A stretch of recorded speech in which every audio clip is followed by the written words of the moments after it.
Hey everybody, welcome to the show. It's Saturday Matinee 6. I'm trying to recreate, like in the movie theaters in the old days, they had a Saturday Matinee day show on Saturday. And it was a cartoon, a movie serial, and a double feature. I'm just doing one movie. So it's going to be a cartoon, a movie serial, and a movie. We start out with a cartoon, which is Captain Fathom from Cambria Studios. And they did Clutch Cargo, they did Space Angel.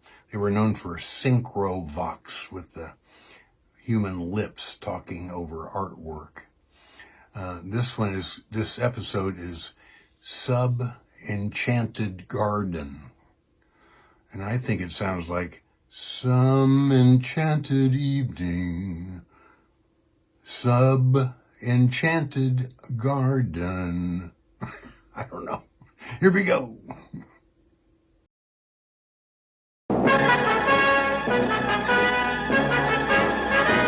Captain Fathom.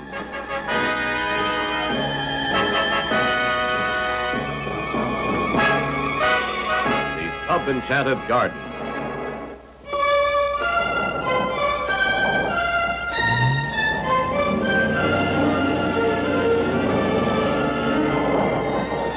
While Dr. Max Jorgensen of Western Shores Oceanographic Laboratories was in a minicapsule over 5,000 feet below the surface, he came upon a strange electronic device which he believed to be the cause of interference to a scientific research program. There. Hello, the chamber. I have my picture. Coming back. Okay, Doctor. Hurry, will you? Meanwhile, not far away, in Western Shores Deepwater Diving Chamber... How much longer we gotta stay here? This place gives me the willies. You got something against pretty scenery, Frank? This kind of scenery, yeah. Seaweed higher than redwood trees. Sponge as big as a house. It ain't natural, I tell you. Yeah, pretty weird. Well, the fish don't look no different. Be glad. Hold it! Did you feel that? I felt something. We just moved. Yeah. There it is again. WSO lab ship. Hello, lab ship. Do you read? Lab ship? We have trouble. What is it, Chamber? I can't tell. Feels like we're being dragged. Captain Wells! Trouble in the chamber. I can't see outside. Something's filming over the port. I don't know what... As Dr. Jorgensen arrives in the area, he can see the chamber being pulled by a strange force. Incredible.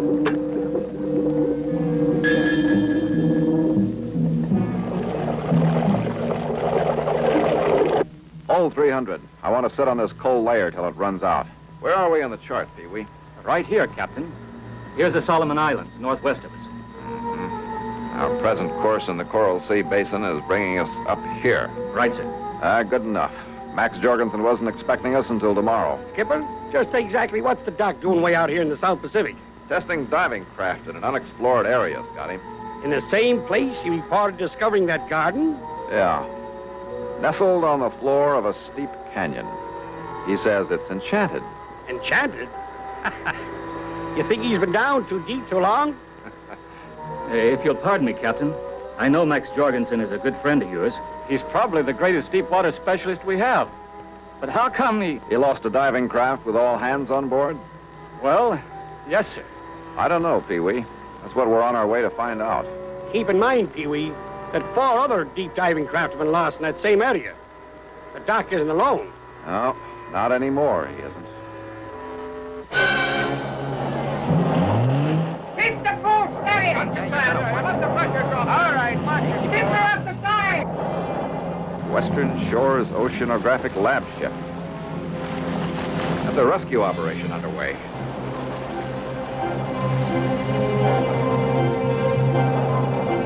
Ahoy, lab ship! Captain Fathom! Argonaut here! Ahoy, Argonaut! Captain Wells! Lay clear till we complete recovery. What's your trouble? We lost the deep water chamber. 4 men aboard. Where's Dr. Jorgensen? He was down with them. Get me in close, Scotty. I'm going aboard. Aye, aye, Skipper.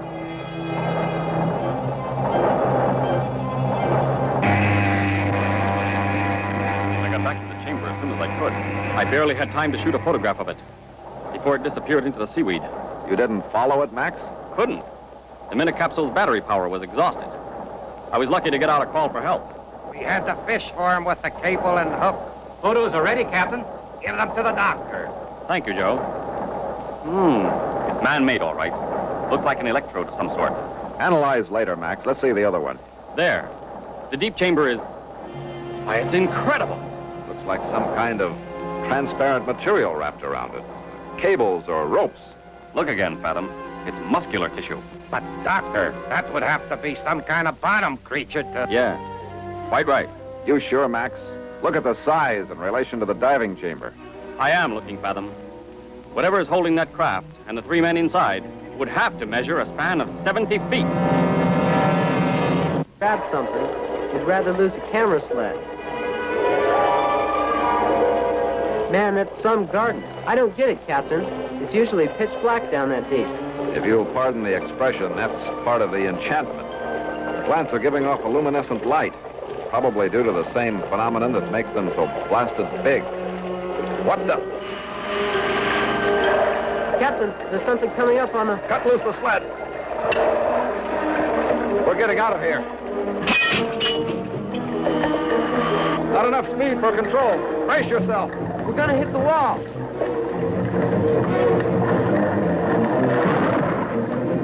Ronnie, you okay? Shook up, sir, but I'm all right. We're bailing out of this fish. Okay, sir. Ready to pop the hatch. Hold it. What the devil? Something's wrapped around us. It's the thing. It's got us, Captain. We're moving.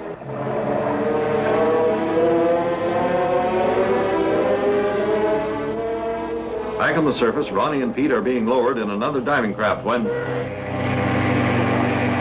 Hey, Doc, look. It's a submarine. A racing craft. Foreign made. Uh-oh. I've seen that little firecracker before. It looks like... What's the matter? You don't care where you dump or you junk? It's them. Oh, boy. You know those two? Aye. Meet Senior Zabuloni and Scalapini. You drop a tin can on us. You want to sink my boat? Ah, you think you ordered the whole ocean? That's right. You just to make international accident. Incident, you fatterhead. International incident. That's what I told him. Hold your horses, you nutty pizza pushers. Hey, who's it that? Scotty McIntosh from the Argonaut. The Argonaut? Hey, that's the captain of Fathom's boat. Hey, sure, Scotty. Best doggone marine engineer I ever met. Except to me, of course. Hello, Scotty. Hey, paisano, we brought you back your tin fish. Where do you want to put him? Tin fish? Go into the net.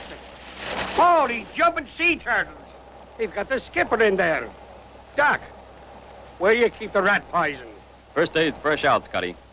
You think Captain Fathom will be sore? Nah. I just don't want to be around for the massacre. So as you see, Captain Fathom, so it was a natural mistake. Very natural, huh? Well, maybe for you two. That's very nice you understand, Captain. Are you going to accept our apologies, huh? He already told you. He understands you dumb trick. My dumb trick? What do you mean by that? That's your idea. Featherhead of Pastor Frazula. Hold it. Let's just forget the whole thing.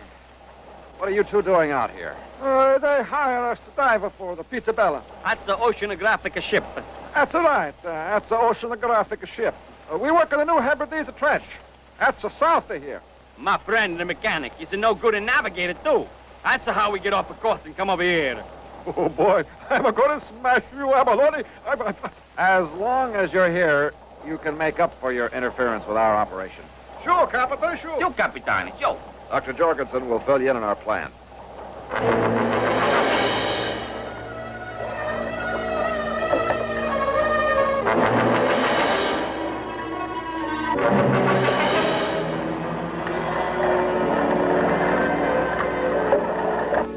About 5 degrees to port, Ronnie. Okay, Pete. Can you see the electrode? Yep. Set it down here. There's no denying the garden's a beauty. But it's creepy down here. Yeah. Get your homing device turned on, and we can leave this sitting duck. That's it. Now, when our mysterious monster takes off with his empty saucer, the captain will be able to follow the signal all the way back to its hideout. It proves man is smarter than beast. Okay, the homing signal is working. Let's go, Pete. The hatch. It won't open. Look, the thing's got us. We're trapped.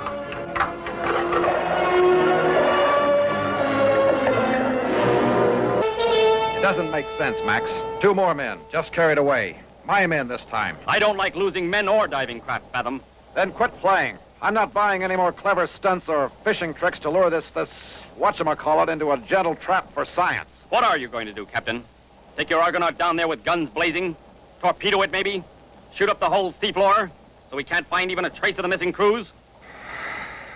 I've got a better idea, Max. Anything's better. Oh, okay, what's your inspiration?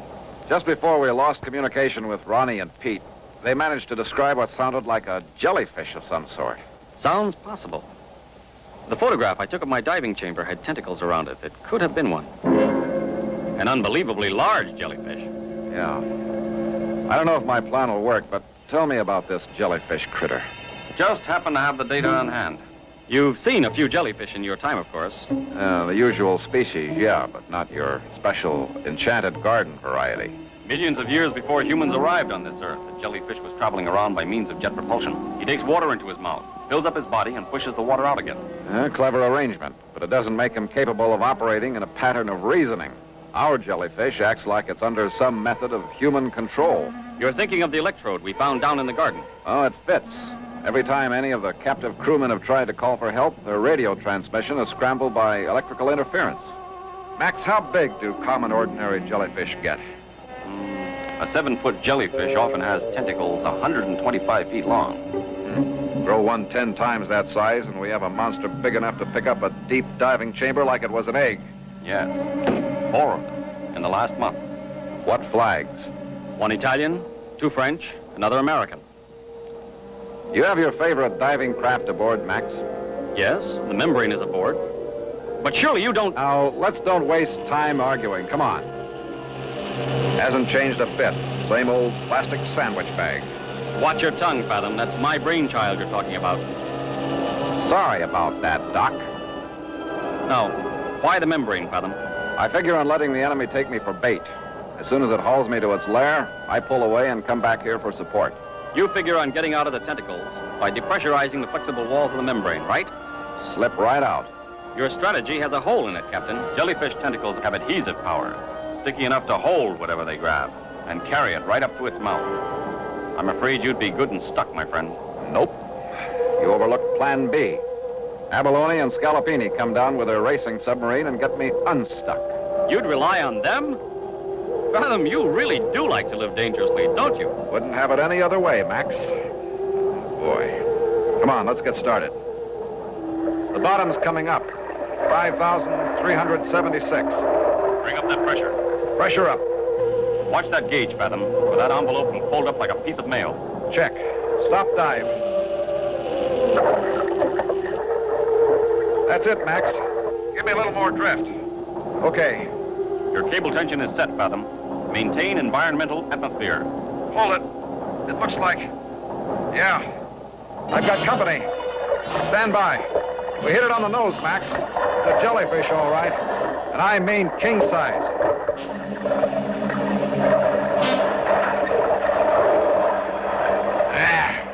The slimy thing is wrapping me up. Call that submarine quick. Let me take the Argo down, Skipper. Negative, Scotty. Stick to the plan. Take up the cable slack. This monster's really moving. The brakes are on, Skipper. Max, get that sub down here. Tell him to... Skipper! No use, Scotty. We can't reach him. I'll call Abalone. Sure thing, Doc. Don't worry. We got him. Come on, start. You no good one longer. Hurry up, Avalon. The captain is in trouble. He's in trouble. You're in trouble. You no good a mechanic. What do you mean to me? You're such a dumb pilot, you can't stand nothing. Get caught in it. Don't enviar anything, güey.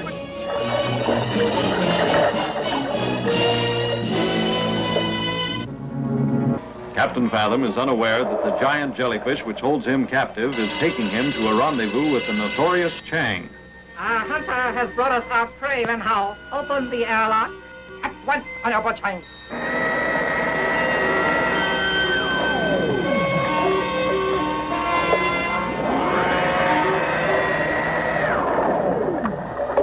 Captain Fathom, a most unexpected surprise. Chang.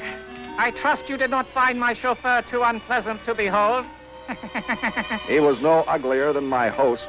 You will not be so arrogant when you learn what I have in store for you.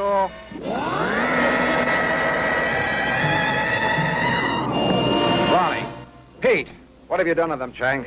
They are not hurt, merely immobilized by my overpressurization of their suits. Oh, you're just full of clever tricks, aren't you? That is so. I have more to show you. Your trained jellyfish will do for openers. Ah! At my command, an electrical field is initiated from this negative electrode. It travels to a positive electrode mounted on the seafloor, on the far side of the garden. The fish swims toward a positive electrode and away from the negative. When you wanted to come home, you reversed the field. That is so. Then you know about this? We use the system to repel sharks. Also, we found your electrode in the garden. In the body of the jellyfish is attached a small Doppler device. An increase in electrical charge causes the tentacles to contract and hold selected objects.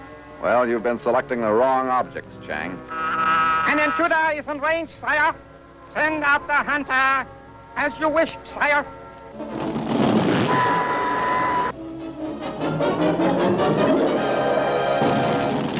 This is all very clever, Chang, but where's the really big show? Ah, you Westerners are impatient. Follow me to the workroom. See here, Scotty? It shows up here in the shaded lines on the echo finder. It shows a profile on the seafloor as we pass over it. Aye. I'll give Abalone a call to take a look around. Observe! Are they not magnificent? So that's what you're using the stolen diving craft for. Missile launchers. They provide basic machinery, most necessary to use deep water equipment. Naturally. Once you mount atomic missiles on them, plant them deep. Not a problem, Captain. Getting experts to work on them was no problem either. You've got those captive crewmen as slave labor. The best men for the job. They know the equipment. How do you expect to plant those rocket launchers without being detected? You think our defense forces are asleep? American security is most alert. However, my friends take their fishing trawlers in close, unmolested, all along the shores of the United States. Oh, yeah. You plant a couple off the Atlantic, a couple off the Pacific, and a couple off the Gulf of Mexico, huh? And your country will be encircled on 3 sides. Their atomic nuclear warheads can destroy your homeland. Too bad. You will not be here to see it. But then perhaps you would not want to. Eh, Captain Fathom?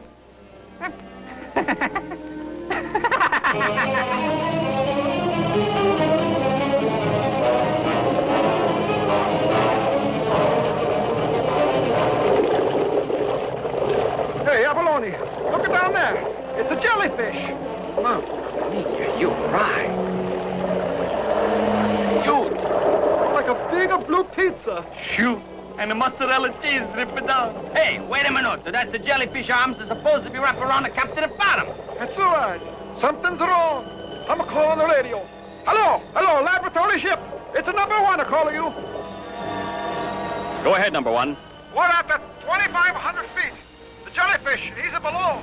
But he's no got to the captain. All right, number 1. Keep him in sight. We'll call you back. Out.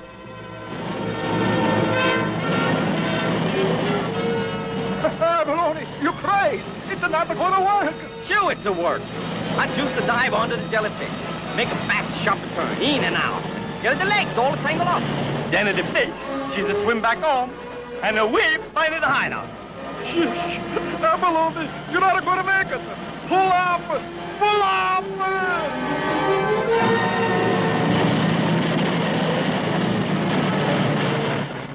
Abalone and Scalapini in an attempt to rescue Captain Fathom from the notorious Chang. have purposely rammed a giant jellyfish, causing short-circuiting of Chang's electronically controlled underwater missile base. Something wrong! Shut off power, stupid dog!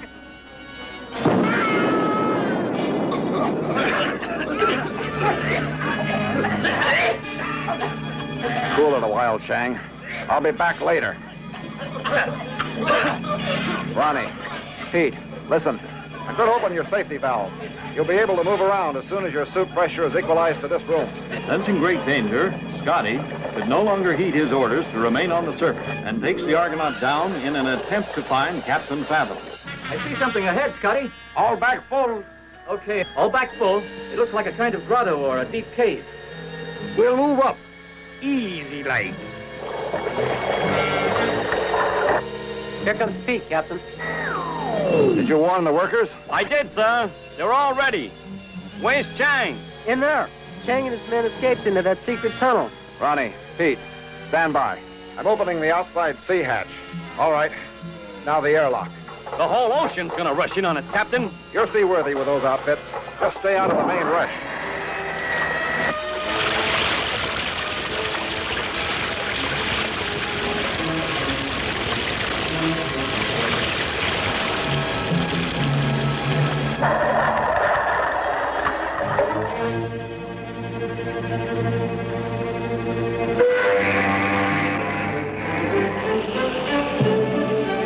That's the last of Chang's prisoners. All our missing crewmen are safely aboard. Yeah. We could have saved Chang and his men if they hadn't escaped into that dead-end tunnel. They lost face by their failure. They wouldn't have lived long anyway. You did what you could.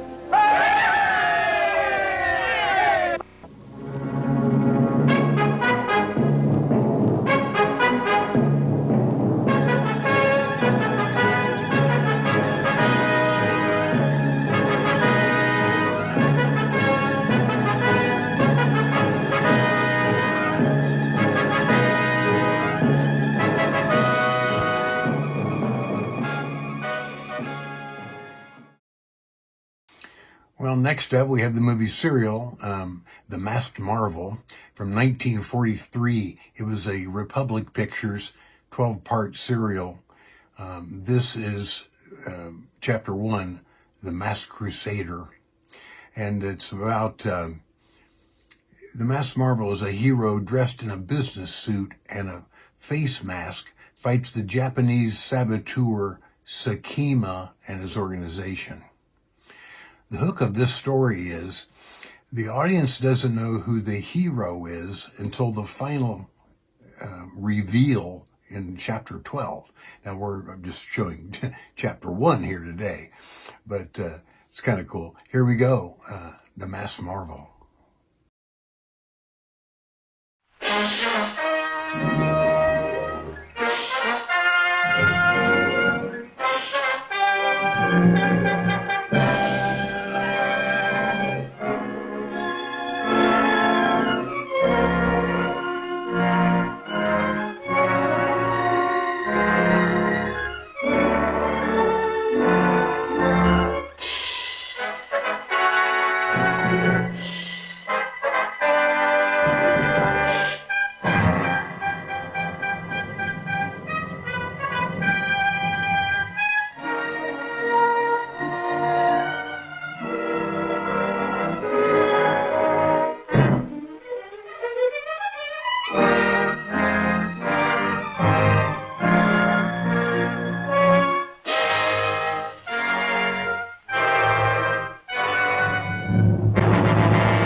Hold it a second, Mr. Hamilton.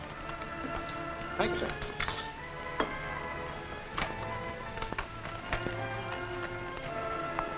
Wow.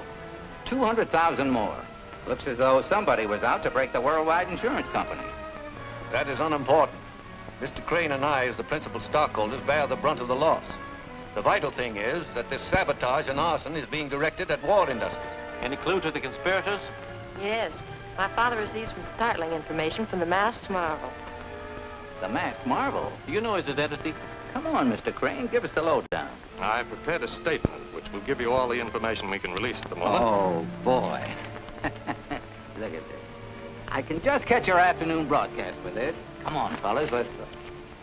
The masked marvel, ace undercover agent, whose identity is unknown, has discovered evidence that Mura Sakima, formerly Tokyo representative of the Worldwide Insurance Company and secretly head of the Japanese espionage service, is somewhere in the United States.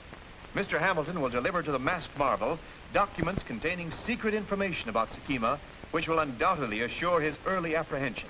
There's news for you, folks. Japan's master spy in our midst, and the masked marvel, nemesis of crime and criminals on his trail. The masked marvel who smashed the greatest crime ring the world has ever seen. Don't ask me who he is. I'd like to know. Hitler would like to know who he is. Perhaps Mr. Sakima wishes he knew, too. Perhaps Sakima will know. Very soon.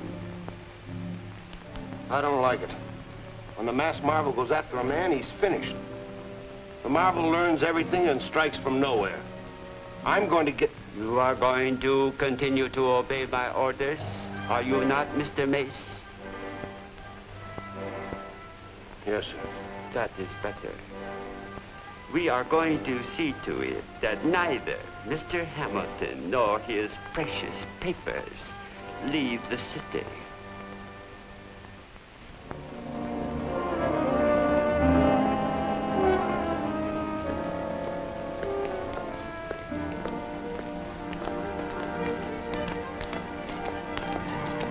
Goodbye, Alice. Hold it. Get that briefcase.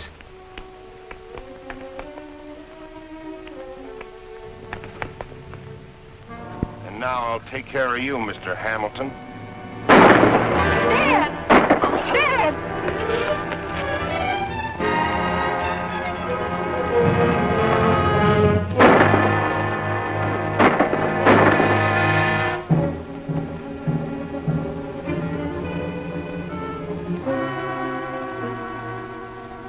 Warren Hamilton, president of the Worldwide Insurance Company, was carried to his last resting place today.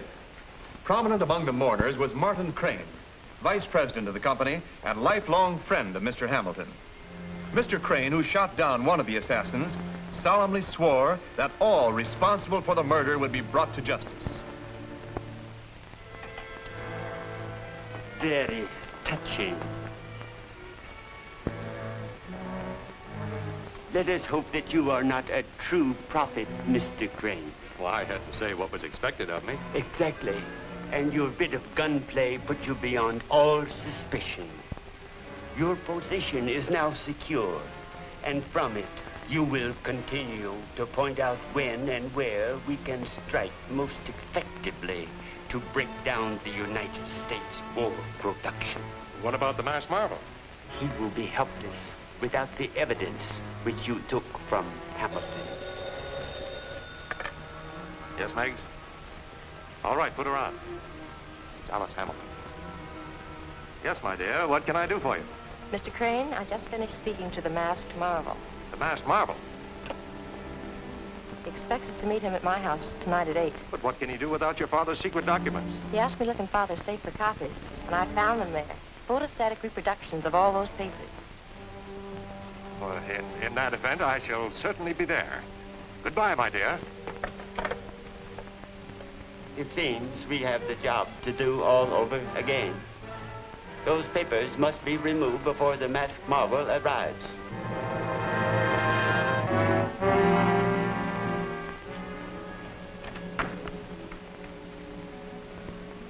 How are you, my dear? Have you heard anything more from the masked marvel? No, it isn't quite time yet. Have you the documents here? Yes, I'll get them.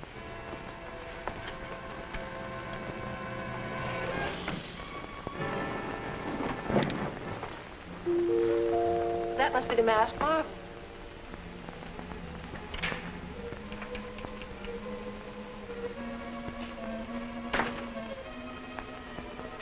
Get your hands up.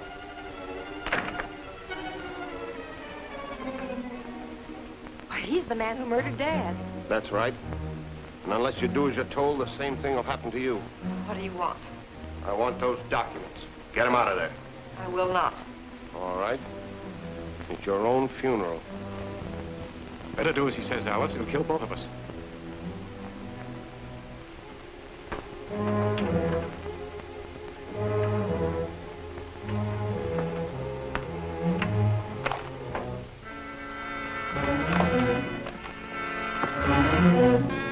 That won't help.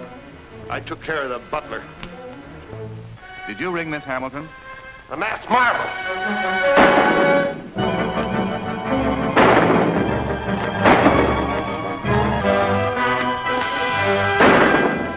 I'll be back. Don't leave the house.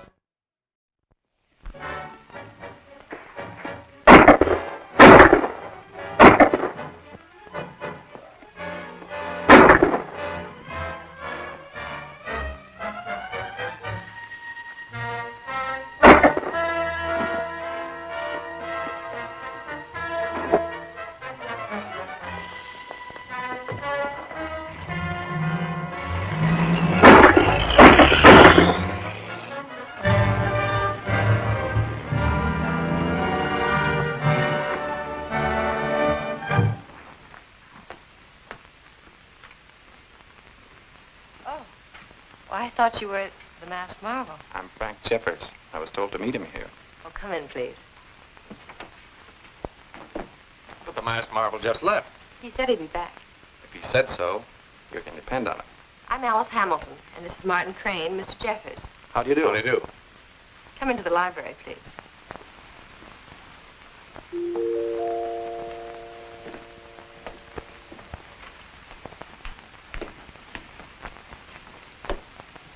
Terry Morton, what are you doing here? Oh, well, Frank, I came to meet the masked marvel. Miss Hamilton, this is Terry Morton. How do you do? How do you do, Miss Hamilton? Mr. Crane, Terry. How do you do? How do you do? Come in, please. Your hats, gentlemen. Oh! Why, these are the documents that were just stolen. This is from the masked marvel. It says, you will receive my explanation and instructions within a few minutes. Well, it must be the masked marvel this time. Mr. Robert Barton and Mr. James Arnold to see the masked marvel.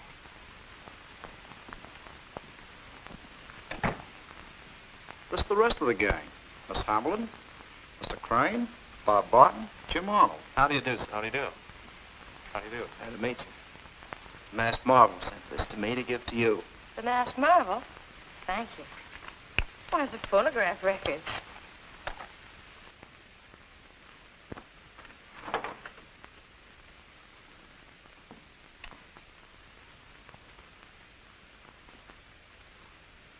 This is the masked marvel speaking, Miss Hamilton and Mr. Crane. The four young men who are present are ace investigators, summoned for the purpose of working with me to avenge the death of Warren Hamilton and destroy Mura Sakima and his followers, who are attempting to break down United States war production. I shall remain unknown to all of you except Miss Hamilton, who will convey my instructions to you whenever necessary. Miss Hamilton, please give the investigators your father's documents to study, and they are to meet here at 9 o'clock tomorrow morning to plan their campaign. That is all.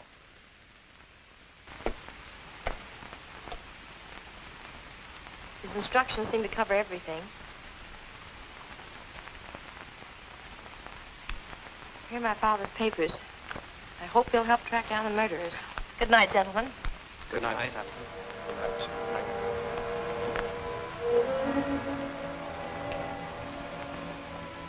I wonder how the masked marvel will make himself known to me. I don't know. But I'm sure you can trust him to keep his word. Well, I must be going.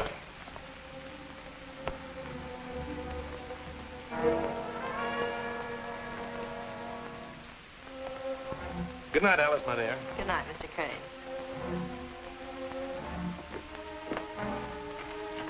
night, Matthews. Good night, sir.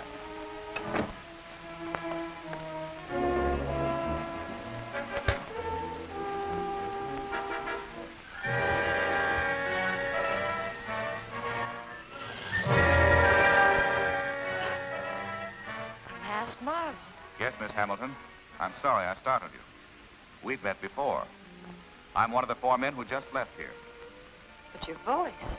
That is part of my disguise.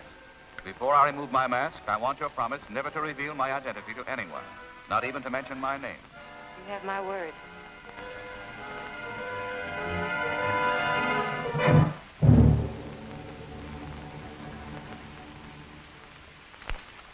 The information in these papers deals with Sakima's former activities, the names and descriptions of his associates. 2 of them, Jansen and Brill, were last reported in this city, so we're going to try and check up on them. Perhaps the man who killed my father was one of them. Here's a sketch I made of him.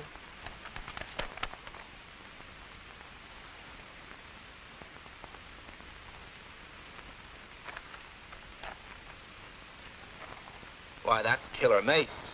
Big-time racketeer. Escaped from an Eastern penitentiary last year. Now we have 3 suspects to look for. Jim, you and Terry get on Brill's trail. And Frank and I will try and locate Jansen. He was last reported working for the Patio Pottery Company.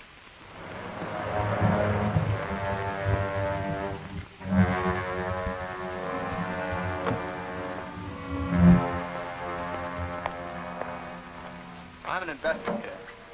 What floor is the Pottery Company on? 6th floor. Do you work there? No, I'm just making a delivery. Okay, thanks. I'll go up and look the place over, Frank. You wait here.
getting close. You take the wheel.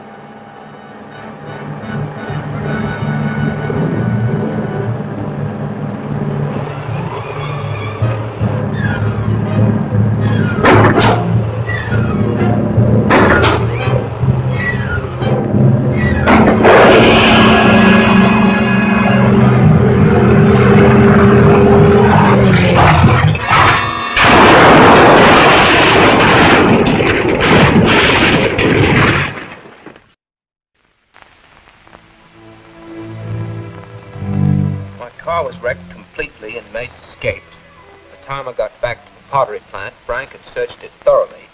He found 2 containers like the ones in the truck, and we had the liquid in them analyzed. Did you find any other clues? Only this in Jansen's pocket. Looks like a code message, and I think it's important because it's dated today.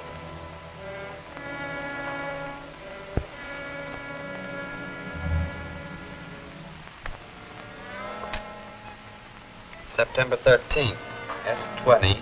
Z9, P3. I think we'd better turn it over to the masked marvel.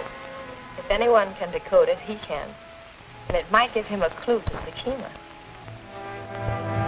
Jansen's death was very untimely. But fortunately, I know how to use his compound. Are you sure it'll work? Positive. Nitroline plus gas plus heat makes a highly explosive combination. Mace will have no difficulty in getting this compound into the gasoline storage tanks. And we know this gasoline is to be shipped to the Russian and British Air Forces. As soon as a plane using this fuel is thoroughly warmed up, it will be blown to atoms.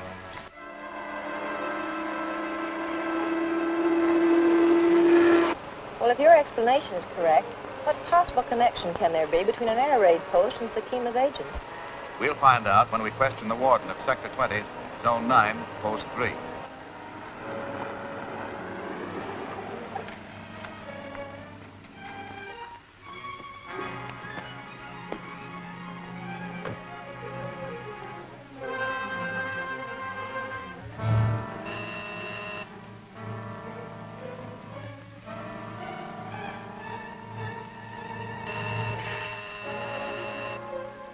There's nobody home.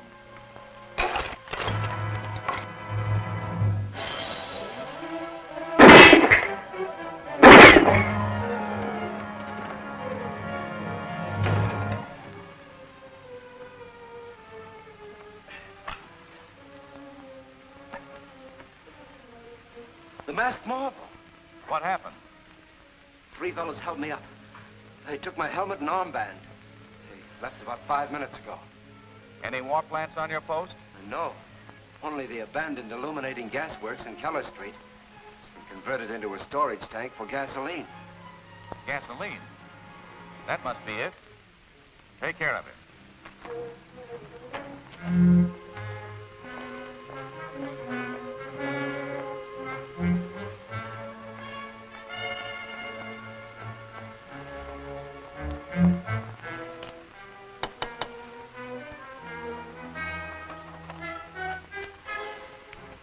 There's going to be a practice alert, just checking on your lights.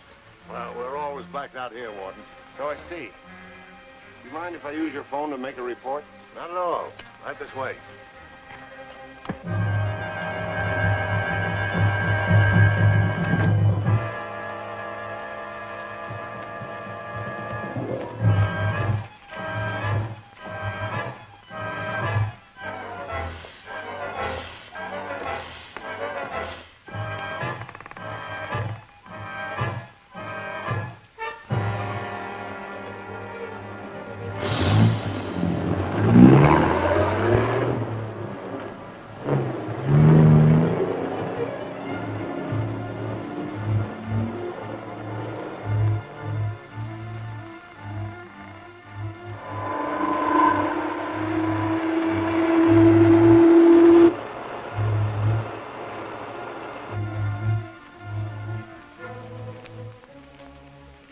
Get that stuff into the tank as fast as you can. I'll stand guard.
Hold it.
Marvel. Those shots will bring the cops.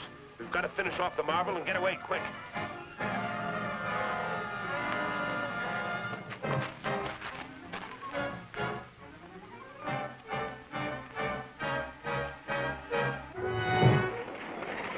That'll take care of him and the Lend-Lease gasoline, too. You can't do that. Spike's up there. Run, you fool!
Well, here we go with the movie, The Bat, 1959, with Vincent Price and Agnes Moorehead.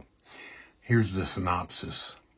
Mystery writer Cornelia Van Gorder, played by Agnes Moorehead, has rented a country house called The Oaks, which not long ago had been the scene of some murders committed by a strange and violent criminal known as the Bat. Meanwhile, the house's owner, Bank President John Fleming, has recently embezzled $1 million in securities and hidden it in the house. But he is killed before he can retrieve the money. Thus, the lonely country house soon becomes the site of many mysterious and dangerous activities. So here we go, The Bat.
the Oaks, a house in the country which I rented for the summer.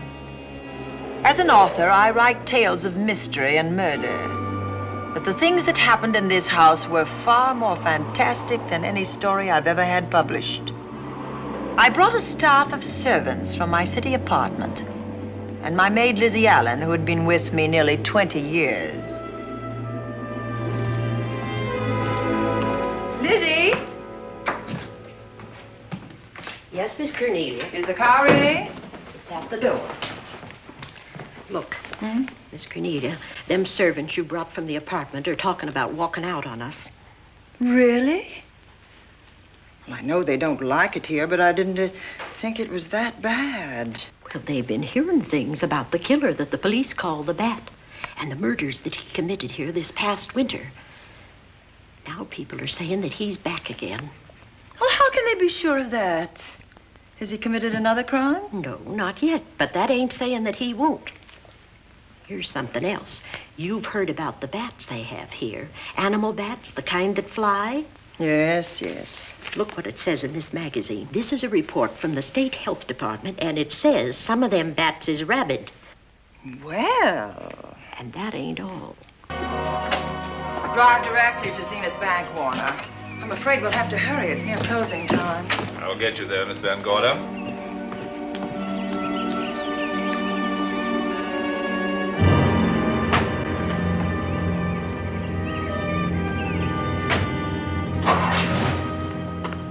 Thanks again.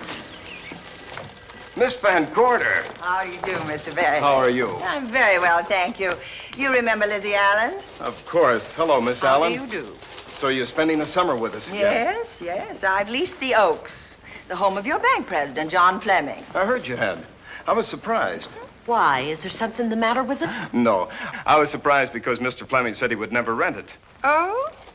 Well, I rented it from his nephew, Mark Fleming, who has the real estate office here. He said his uncle would be gone the entire summer. Well, that's right. Mr. Fleming's in the North Woods now with his physician, Dr. Wells. Oh, pardon me. Dale, I want you to meet my wife. We were married at Christmas time. That must have been nice. Believe me, it was. Oh, here she is. Oh, dear. My How wife, do you Miss Van Gorder, Miss Allen. How do you do, Mrs. How do you do? Cornelia Van Gorder. Yes. Oh, well, I've read every murder mystery you've ever written. I just adored that weird one, The Private Morgue of Dr. X, even though it gave me the shivers. Only the shivers? Scared hell out of me. Oh. Well, I really mean that Miss Corney killed them off in that one. When you refer to my books, please don't call me Miss Corney. Pardon me, Mr. Bailey. Mr. Hines is here to see you. Oh, yes. Excuse me, please. Don't be strangers now. No, no, I we should say won't. not. Oh, so you're a bride. Well, not quite. Not since Christmas. No, I'm sure I've seen you. Well, I used to be my husband's secretary here in the bank. Of course I remember. May I welcome our most distinguished visitor back to Zenith? Oh, that's very charming, but, Lieutenant Anderson. Lieutenant Anderson, of course.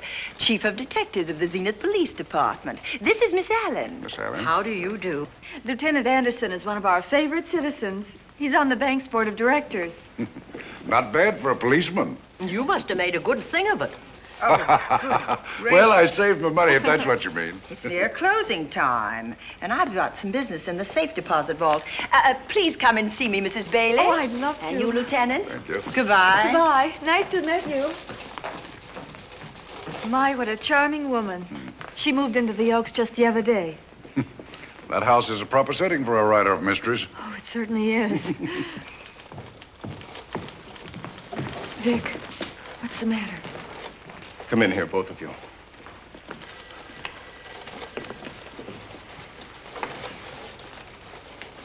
Andy, we're in trouble. Wendell Hines came in to pick up $350,000 worth of bonds that we were holding as collateral for a loan. They were kept in our special vault. Mr. Fleming and I are the only officers of the bank who have access to that vault. So? The Hines bonds are gone. That's not all. Other negotiable securities are missing. From what I can gather, short of a careful check, the bank has been looted of over $1 million worth of securities. You'll have to notify Fleming. Wish I could talk to him. Unfortunately, he and Dr. Wells are deep in the woods. They can't be reached by phone.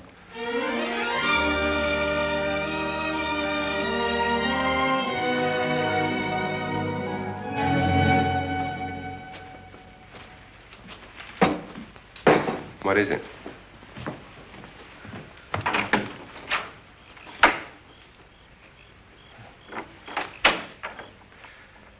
I thought I heard someone on the path coming from the lake. Had an idea it might be that guide of ours. Oh, Sam won't show up until morning. It's a 20-mile canoe trip from here to civilization.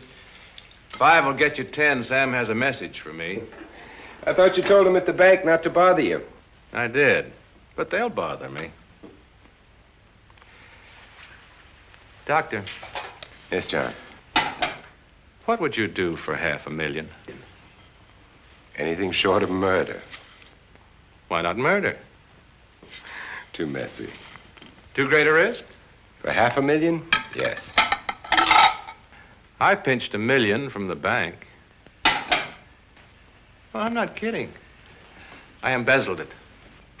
Not that I think you wouldn't do it if you thought you could get away with it. I got away with it. I'm not talking about currency. I took negotiable securities that could be converted into cash. I have the cash in 10s, 20s, and 100s. Well, I'm your doctor, not your lawyer. Why tell me this? You'll find out why. Who's going to take the blame for the robbery? Bailey, the cashier. They'll never suspect me. I like Bailey. Well, so do I. I love the guy. I gave him his first chance. He has a lovely little wife. Charming girl. Was the best man. Where's the $1 million? In my family's tomb in Zenith. In the crypt with my father's casket. I don't buy that, John. No? No. You forget that I had you in charge when you were a very sick man. When you raved in delirium. And I heard you talk about a hidden room. Now, where else could you put a hidden room except in that mansion you built? That white elephant you call the Oaks. Look, everyone knows I have a bad heart. Now, who would doubt it if you wired the bank directors that my heart had failed? That I had fallen from a great height here in the woods. And that I was badly smashed up. You could ship the body back for burial and instruct them not to open the casket due to the condition of its contents. Well, you realize, of course, that we'd have to have a body to put in that casket, which means that we'd have to deal with an undertaker at this end. Of course. Well, where do we get a body? Couldn't we provide one of our own? How about Sam? Sam, our guide? Sam weighs about as much as I do. He's practically a hermit. He wouldn't be missed for a long time. The local undertaker would know him. Not if we made him look as if he'd been in a serious accident. But if Bailey's going to take the blame, why'd he have to do this? A jury might acquit him. In that case, I'd be a logical suspect. I could disappear, of course, but it's safer if they think I'm dead.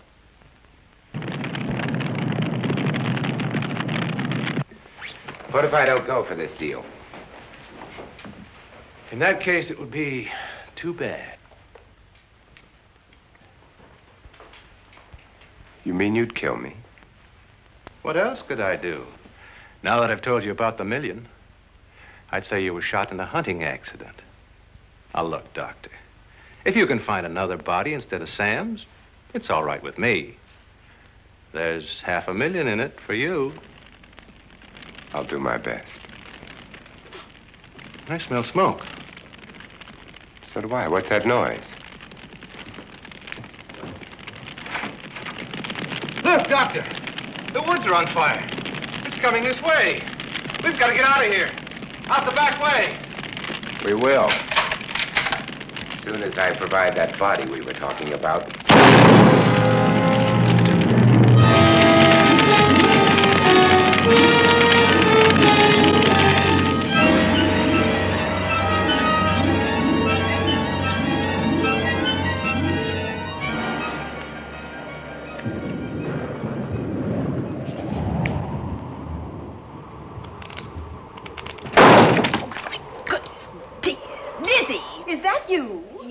Cornelia. There's a storm coming up, and it's gonna be a snorter. The wind nearly blew the door off its hinges. Well, that noise blew my game higher than a kite. I think I've lost some of the cars. Oh, I'll get them for you. Oh, I see you found the paper. Drat that paper boy, scooting by on his bicycle, just chucked it into a clump of bushes and let it go at that. For land's sake, Mr. Vic Bailey's been arrested. Oh? I think. Victor Bailey, vice president and cashier of the Zenith Bank, was arraigned before United States Commissioner Alvin Fielding, charged with the embezzlement of over $1 million. I can't believe Vic Bailey had anything to do with that robbery. Oh, well, I see our landlord is home again. Landlord? Mr. Fleming. Dr. Malcolm Wells is back in town with the body of John Fleming, president of the Zenith Bank, who was killed in a forest fire. Mr. Fleming will be laid to rest in his family's tomb on Friday. And I hope he stays there. Well, why shouldn't he? Well, this is his house. And ever since he died, some funny things have happened here. For instance? The housekeeper, the cook, and the butler said that they heard strange noises at night. And the upstairs maid swore that she met a man without a face coming up the back stairs. Oh, so that's why they quit and left me to run this place without a staff. They didn't tell you, Miss Corney, but the truth is they was scared to stay. But you're still here, Lizzie. Haven't you seen anything? No. No, and even if I had, I ain't afraid of ghosts. They're afraid of me. Honest, Miss Corney, a spiritualist told me once that ghosts was allergic to me. But this Bat feller they keep talking about in the paper, I guess he'd be different. No, I don't think you'd have the same effect on him. Oh, dear. What are they trying to do? Drive people away from this part of the country? Why, what does it say about the Bat? Specialty seems to be killing women. My goodness, 2 of them in one night. All his victims died the same way, like their throats had been ripped open with steel claws. That's a charming little caper. I'll have to try it sometime. In a book.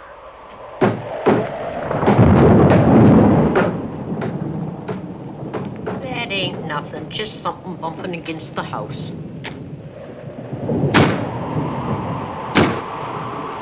That's just the wind banging a door. Pay no attention to it.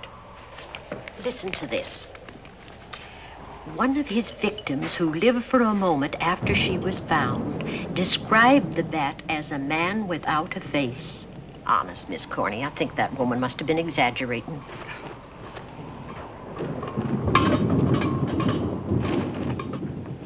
That's just that heavy tapestry at the top of the stairs. I know. I've heard it before on a windy night.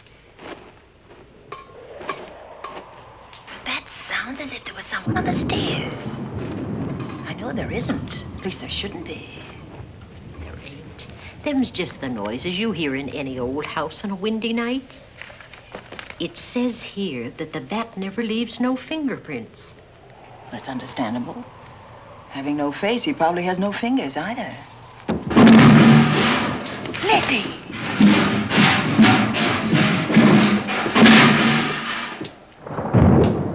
And that, I suppose, is the cat dropping its dentures. No, I don't think so. But I think it's something should be looked into.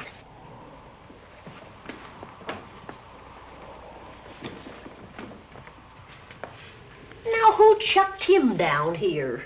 The wind, I hope. There must be a window open up there. No, Lizzie. Let him lay. Let him sleep it off. I hope the power lines don't go down, put the lights out. Now, we'll check the windows in the living room and draw the curtains, and then we'll go to bed. Yes, ma'am.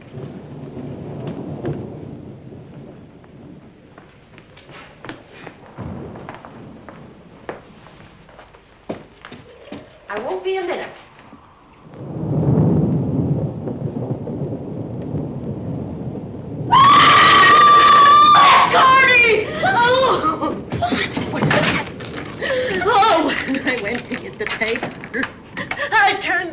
switch off. I forgot to turn it on again. He's out there. He was coming in. He might have got you. Oh, but he didn't, and he's still out there, thanks to you. Now, you hurry now, and we'll call the police. No, I won't leave you, Miss Coney. Are you okay? Yes, ma'am, I'm okay. Okay.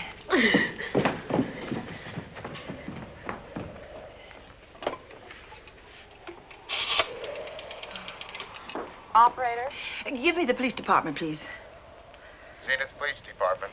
This is Cornelia Van Gorder. I'm living at the Oaks. We know about that, Miss Van Gorder. Just a moment ago, a man tried to force his way into this house. You're not alone there, are you?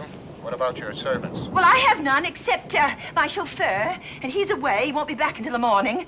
Now, there's only 2 of us here tonight, and we're going to lock ourselves in my room. Now, if any of your men see anything, will you have them call me? I'll send officers over there right away. Oh, thank you very much. Come on, Lizzie. We're going to sleep in my room.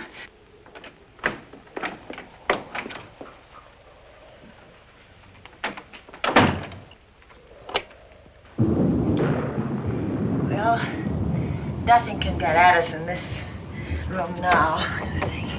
This door seems good and solid. Like the door to a tomb.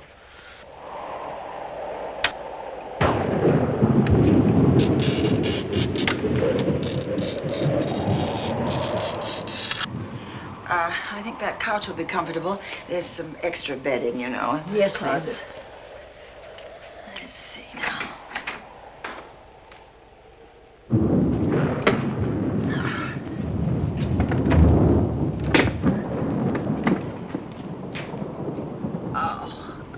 Huh? No bolt. Well, that's not so good.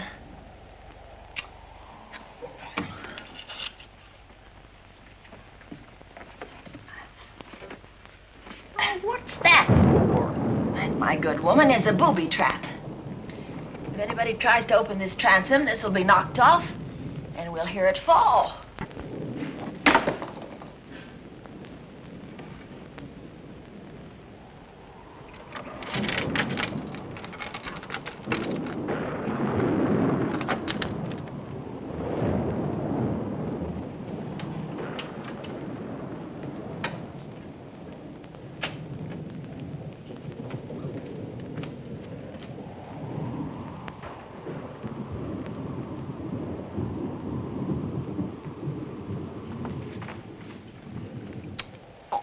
Fiddlesticks.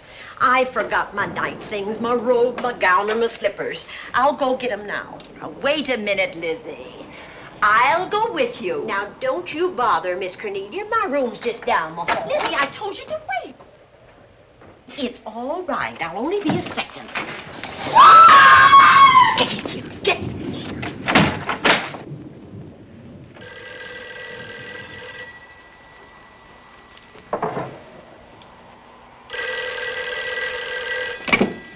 Yes? Miss Van Gorder? Yes? Zenith Police Department. There's a police car just outside your house, and the officers in it have reported that there's no sign of a prowler anywhere on the grounds. Well, the man's inside now. He's in the hall, just outside my bedroom. Have your men break through the kitchen door and search this place from top to bottom. Okay, Miss Van Gorder. Sit tight. I will. I have a gun, and I know how to use it.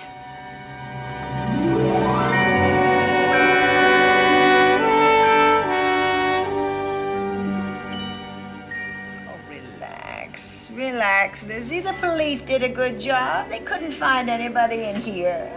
But we both saw him, Miss Cornelia. All right, so he got away. But there are men on guard outside, so just try and get some rest. There's nothing can get at us here.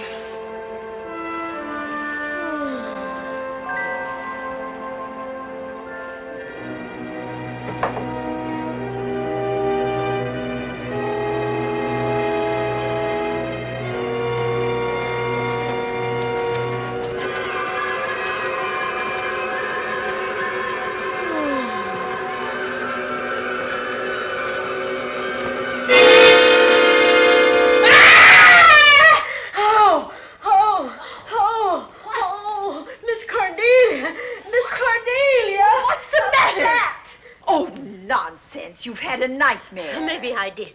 But there was a bat and it bit me.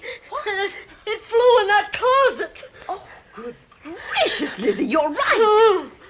Oh.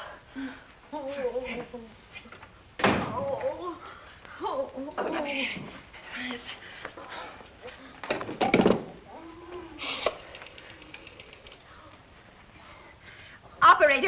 Operator, will you get me Dr. Malcolm Wells' office, please? No, I don't know his number, and I have no phone book up here, but this is an emergency. Will you connect me with his office, please? Oh, dear, I'm going to get the rabies. Hello? Hello? Dr. Wells' office? This is a call service. Dr. Wells is out at the moment, but if you'll give me your name and number, I'll try to locate him. Well, this is Miss Van Gorder of the Oaks. My maid has just been bitten by a bat that may be rabid, and she must have treatment as soon as possible. And I was told that Dr. Wells was the nearest physician. I'll try to find him for you, and if I can't, I'll send you another doctor. Oh, well, thank you very much. Oh, he's out on a case. Oh. Oh, I hope it's not a delivery. A baby, I mean. They can be terribly complicated. It never bothered me none. Oh, Lizzie, you never had a baby. Of course I didn't. That's why they never bothered me. Oh, does it hurt, huh? Fun fact, Vincent Price's father was the president of a company that made jawbreakers and jelly beans. And they also made Price's baking powder.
Dr. Wells?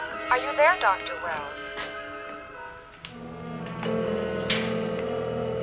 Are you there, Dr. Wells? This is the operator. Your call service is on the wire. It's an emergency. This is Dr. Wells. This is your call service, Doctor.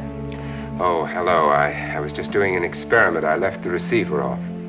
That's what I thought, but I kept trying. Miss Van Gorder at the Oaks called and said that her maid had been bitten by a bat, and she's afraid it might be rabid. What? Oh, all right. Tell her I'll be right over there.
Who's there?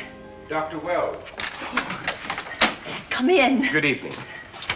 Oh, I'm so glad they found you, Doctor. Well, I reached my office shortly after you called. How is your maid? Is she in any pain? No, she doesn't seem to be. Did the bat get away? No, I believe it's still in my bedroom. Oh, good. I'll want to examine it. There you go, Miss Allen. Now you'll feel better? Doctor, have I got the rabies? Well, I can tell you better after I've examined the bat's brain under a microscope. That thing's got a brain? Oh, you'd be surprised. Well, where is it? I think the little darling is in that closet. Oh. You know, it's a pity you leased this house, Miss Van Gorder. Why a pity? Well, my dear lady, I don't want to alarm you, but... Oh, well, after tonight, nothing can alarm me. Yes, I understand. It must have been terrifying. So many unexplainable things have happened here. There's something about the place. Your servants must have sensed it when they walked out on you. An apprehension of disaster. Well, let's see. Aha! Yes. There he is. All right, now, take it easy. Nobody's going to hurt you. Quiet now. Quiet.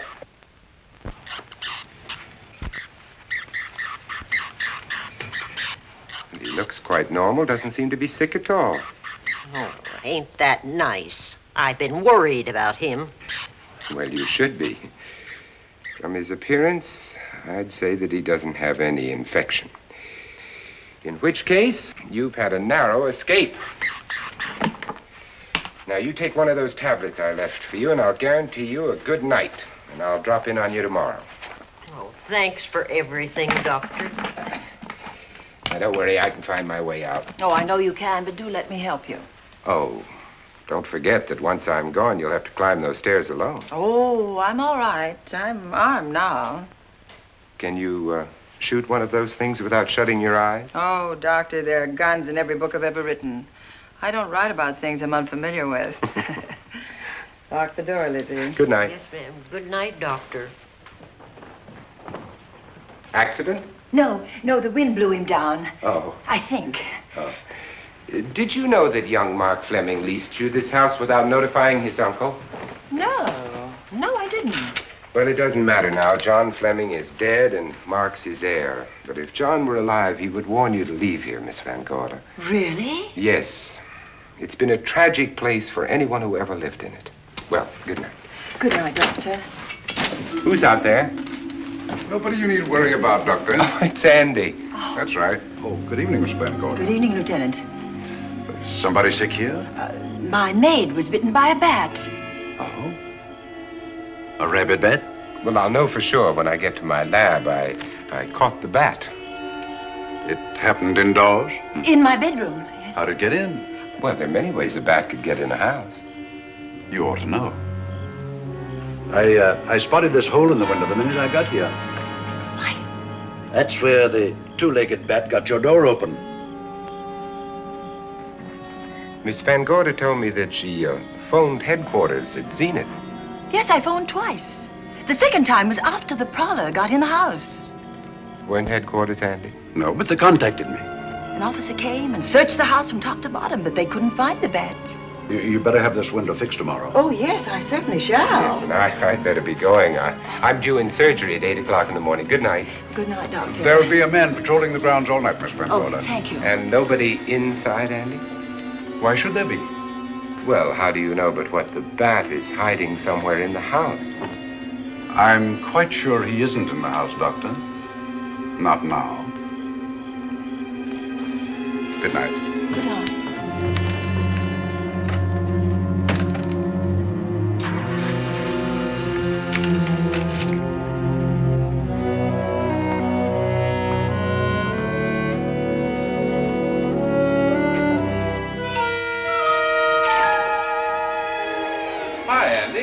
Hello, Mark. Well, congratulations. Real estate business must be picking up. New office, new furniture. New deal. How do you like it? Looks expensive. Are you squandering your inheritance? Oh, I haven't got it yet. Well, the paper says John Fleming left his entire fortune to you. Funny thing about that entire fortune is that we can't find it. No kidding. Oh, all Uncle John had in his bank account was a couple of $100. And his safe deposit box was empty. If we don't find that missing million, mine will be empty, too. How come? Well, all my savings were invested in Zenith Bank stock. The examiners won't certify the bank as solvent until those stolen securities are found. So the stockholders have voted an assessment that will wipe some of us out. It's a since those securities have been converted into cash. And if I can't find that cash, I'm sunk. Well, where are you going to look for it, Andy? Here in Zenith. Your uncle wouldn't take $1 million on a hunting trip, would he? You suspect Uncle John? Why, Andy, he founded the Zenith Bank. That'd be like robbing the family tomb. You think he wouldn't? Well, besides, Vic Bailey's fingerprints are all over the vault. Now, they didn't find any of Uncle John's fingerprints. Because he wiped them off. Can the defense prove that? They'll try to. Judy Hollander, Bailey's secretary, is a defense witness. And they believe her testimony will have a powerful effect on the jury. Oh, well, she has a powerful effect on me. Judy's a doll.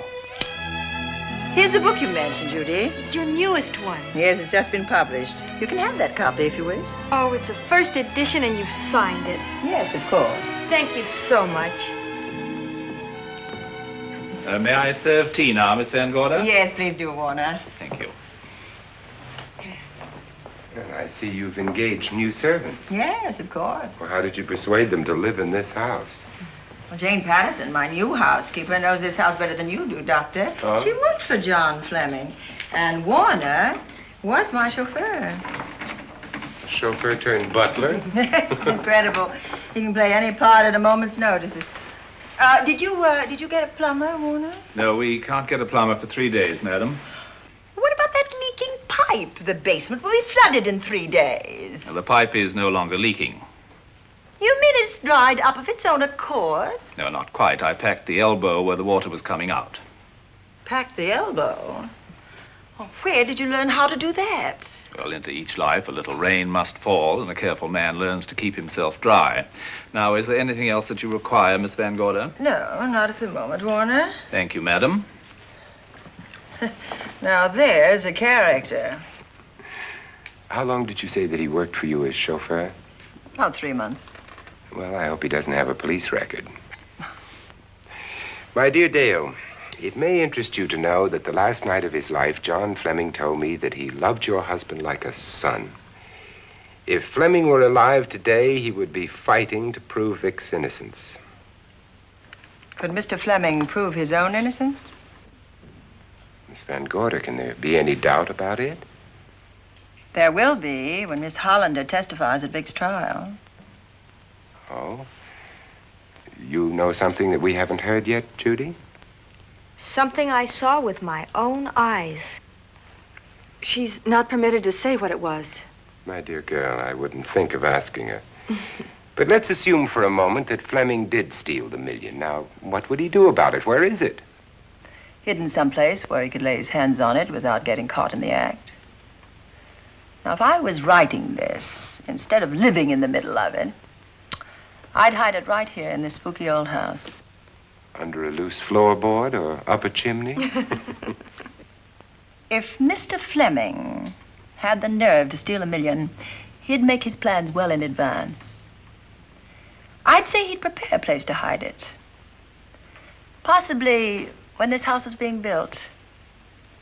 Now, I rented this place from Mark Fleming, his nephew. I wonder if he'd have the floor plans. I'll ask him. Yes. Lizzie, will you bring Mrs. Bailey the phone? Oh, you ask him now. Okay. His number is Summit 7537. Oh, thank you, Lizzie.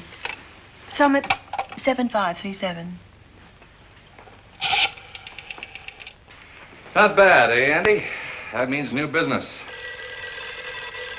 Now, you see, somebody wants to buy a house. Mark Fleming speaking. Oh, hello, Dale. Well, hang on a minute, honey, while I see if I have him.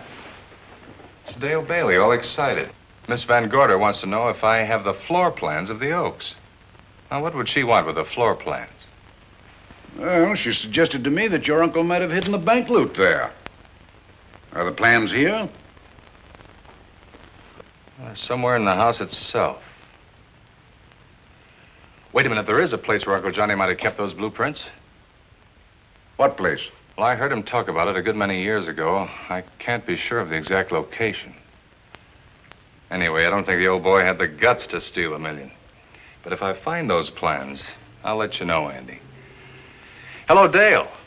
Look, honey, I haven't seen those plans since I was a kid, but I'll come over tonight and maybe we can find them.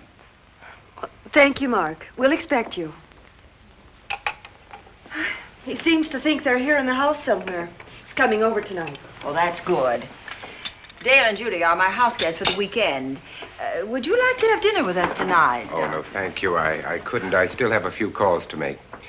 You know, if Judy's testimony is going to clear Vic Bailey and implicate John Fleming, others may get the idea that there's buried treasure in this house. Don't even mention your testimony until you're actually on the stand. Oh, I won't. That's a smart girl, Judy, and a very lovely girl. Well, good afternoon, ladies. Goodbye, Doctor. Dr. Will. Come on, girls, let's go. Fun fact on Vincent, he appeared in 8 movies that had the word house in the title. Here we go. The House of Seven Gables, The House of Wax, House on Haunted Hill, The House of Usher, House of 1,000 Dolls, The Hilarious House of Frankenstein, Mad House, and The House of Long Shadows. Vincent could start his own real estate development.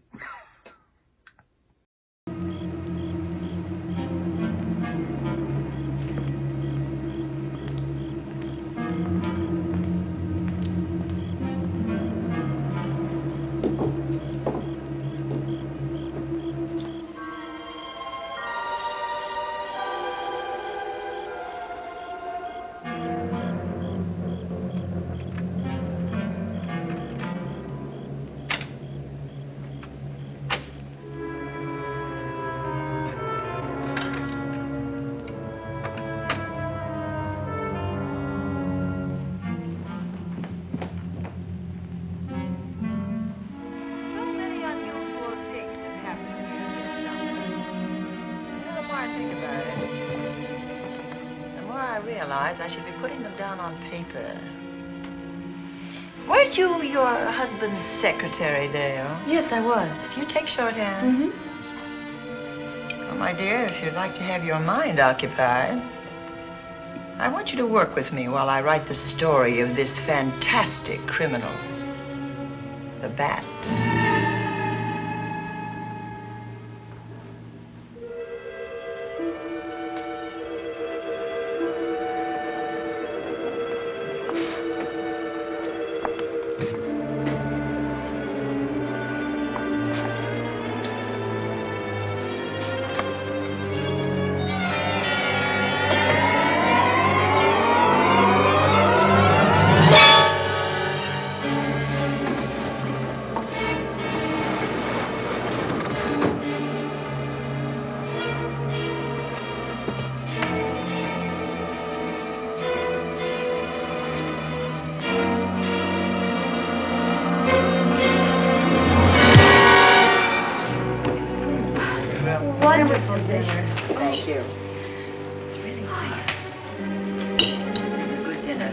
As usual. Wonderful.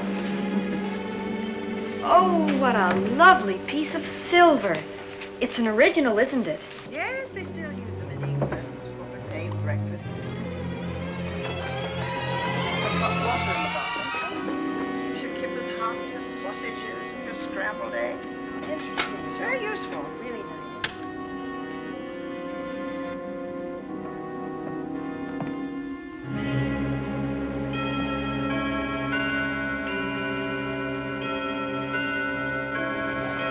Clock hasn't struck the hour in the last 10 years, if I'm to believe what Mark Fleming told me. Why is it angled away from the wall like that? I don't know. Somebody must have moved it. Busy, very likely, when she was dusting. Wait a minute. Did you know there's a door in this paneling? No, I didn't. Oh, my gracious, so there is. Maybe it opens to a secret passage. Oh, certainly to a secret something. exciting. Who knows, girls? We'll be about to stumble on that missing million. Oh, this is panel. There's a panel. There must be some gimmick to it. There always is. Yes, it moves. It moves. Oh.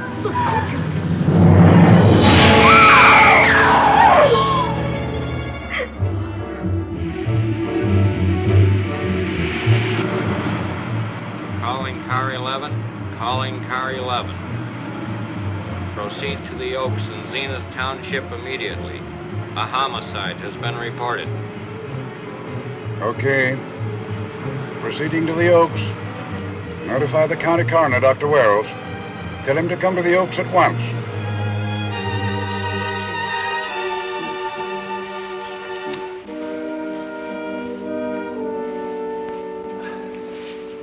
Horrible. As if his throat had been torn by some creature with fangs or claws. That's his sign. We found it on the others he killed. I'd hoped those reports that he was up to his old tricks again were pure imagination, but apparently they're based on fact. He's come back. Back to the scene of his kills. Yes, that's who I mean. That's who did this. The bat. Who found Mark? We all did. And it's Dale and Judy and I. Lizzie was in the dining room. This is my new housekeeper, Jane Patterson. You know, she worked for John Fleming. I know her. Where were you, Mrs. Patterson? In the kitchen, cleaning up. I cooked the dinner tonight. Did you know that the secret closet was here? No. It was behind the grandfather's clock. Well, it was I who found it, really. Noticed the clock had been moved and the door wasn't quite closed. I'll get it.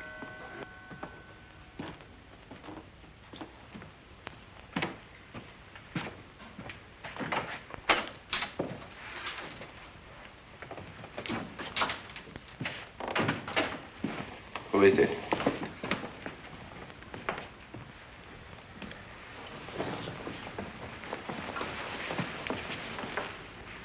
Mark Fleming.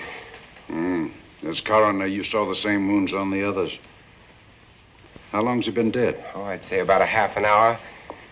You believe it was the bat? That's a bat's trademark. Perhaps he's still in the house. That's possible. Why should he be? Because he's looking for something, and like you, he believes it's here. And he's a persistent killer. I would advise you to get out of this house as quickly as possible, notwithstanding our expert police protection. Have you called the morgue? They're on their way here. Oh, good. I want to examine the body before they get here. May we take it into another room? Yes, to the sunroom in the back. Thank you. Give me a hand. Excuse me.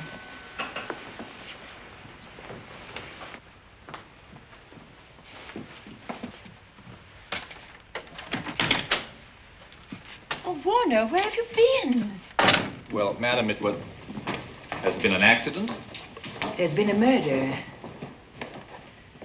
Mark Fleming, the young man from whom I leased this place, was killed here tonight. They know who did it? Well, they believe it was the bat. I'm sorry I had to use the front door, Miss Van Gorder, but I forgot my keys, and when I rang the bell at the kitchen door, there was no response. Oh, this is Warner, Lieutenant. He's my butler. He was my chauffeur.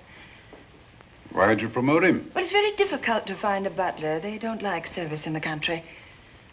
Have you been a butler before? I've served in many capacities, sir, but this was my night off, and I forgot my keys. I heard that part. What time did you leave the house tonight? Oh, about 6:30. I had dinner at Wiley's Roadhouse. Can you prove where you spent the rest of the evening? I can try. Try hard. And don't leave the house. I'll get to you later. Very good, sir.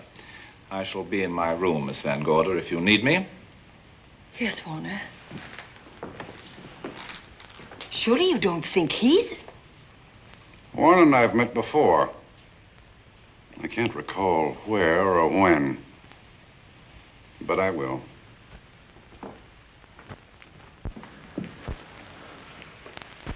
There'll be a crew here shortly from headquarters, dusting for fingerprints, taking photographs.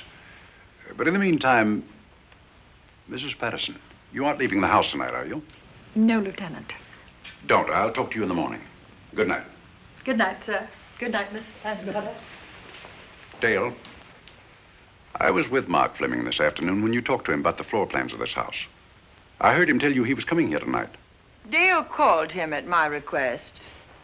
She told me he was coming. Who else should I tell you that? Judy, Lizzie. And that nice Dr. Wells. Dr. Wells. There are few killers who kill for the fun of it. The bat very likely is a mental case, and I'm convinced that his crimes are motivated by his mania for personal gain. There's $1 million at large, and he's going to keep on hunting for it until he lays his hands on it. Now, these young ladies are staying here tonight? Yes, they're my house guests. Well, when my crew arrives, we'll be busy for a while, so I'd suggest that That we go to our rooms? That's a very good idea. Come on, girls. What about a police guard for this house tonight, Lieutenant? You've got one. I'm going to cover this place tonight from the attic to the basement. If the bat makes another call, I'll have a little surprise for him. Who is he? Have you any idea?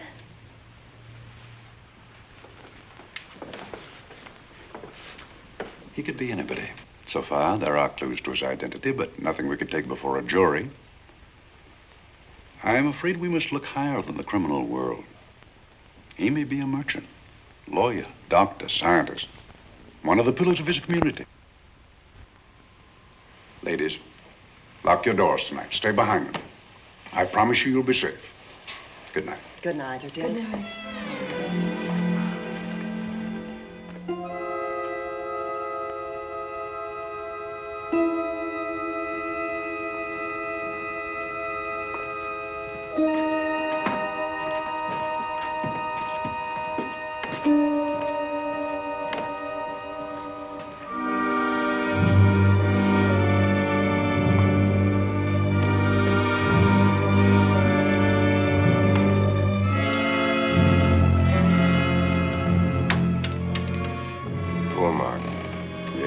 Pity.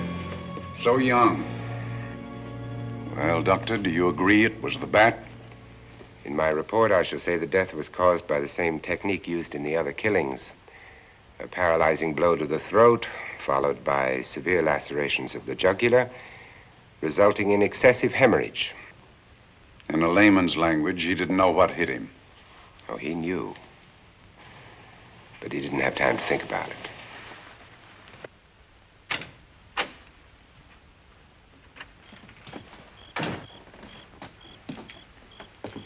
Staying here tonight, Andy?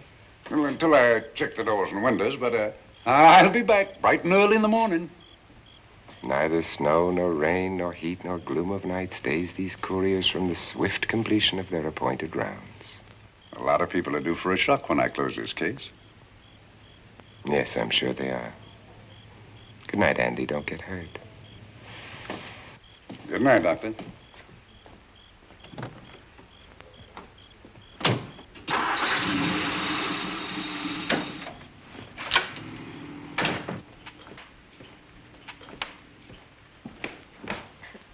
You know, I think we'd better let you get some sleep. Oh, Lizzie and I share this room for mutual protection. You know, one night, a storm blew the wires down, put the lights out, and I went out the next day and bought a half a dozen of these things. You better take one with you, Dale. Oh, thank you. We'll go across the hall now. Are you sure there's nothing else you need? Oh, no. Quite sure. We'll be all right. Well, if anything bothers you, you just sing out, and 2 strong women will come to your rescue. Oh, nothing will bother us. Not with Andy on the job. No. Well, good night. Good night, Miss Van Gorder. See you in the Don't worry, everything will be all right. We won't. Good night. Good night.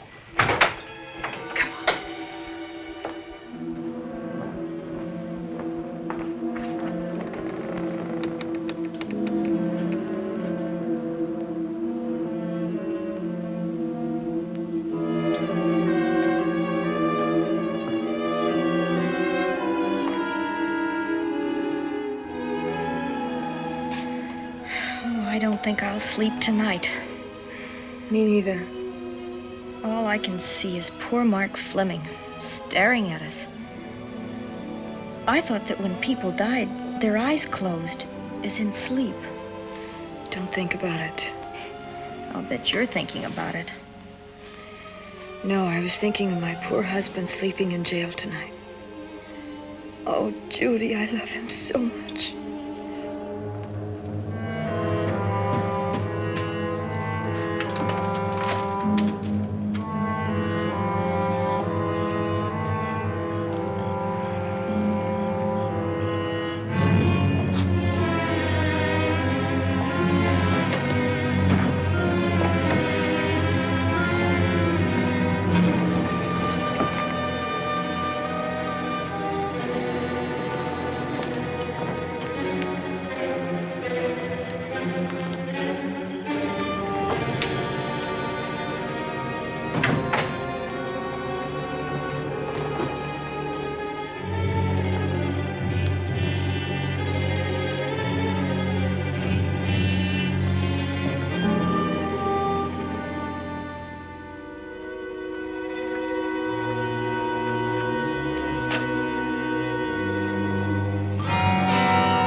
What's that noise? Oh, I don't know.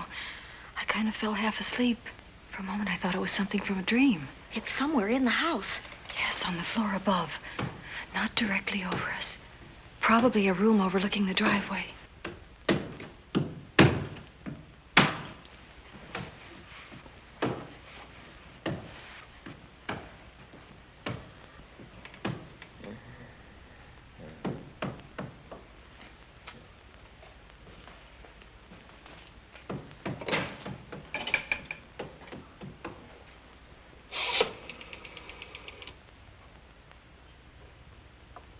Should we call Miss Van Gorder?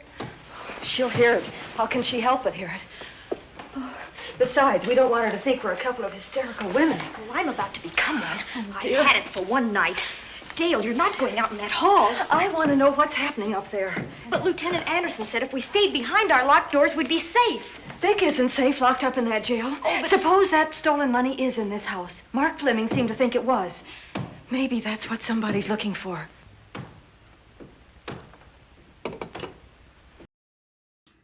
Agnes Moorehead was a devoutly Christian woman, and she was often seen coming to the set with a script in one hand and the Bible in the other. It's 8-ball time. I got to ask the magic 8-ball. I'm running kind of late here, and I'm kind of tight on time. So my question is, am I going to get this show done on time? What do you think, 8-ball? Looks like yes. Whew. That's good news. Sick! Don't you hear that awful noise up there? Now, Lizzie, you just got to stay awake. The house phone and the outside phone wires have been cut, and we can't get help. Where's that policeman? Oh, I don't know. Something must have happened to him. Now, go on, get on your robe. Oh, Dale, please don't go up there. I've got to. Think what it could mean to Vic. Now, you stay here. Oh, no. If you go, I go.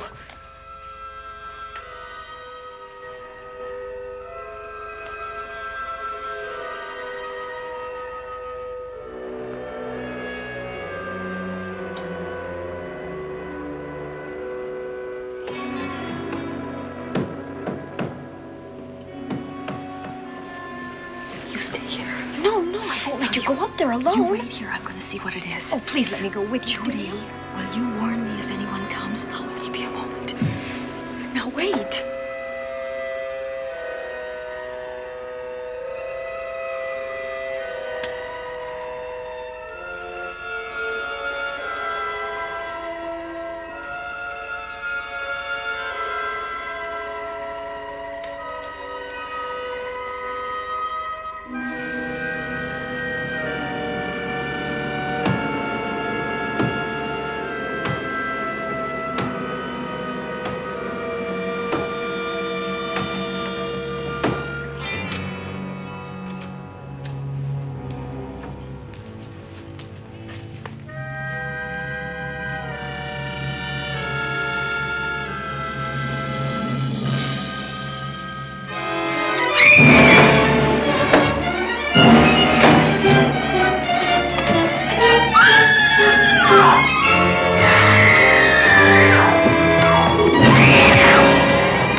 Give her to me. I'll look after her.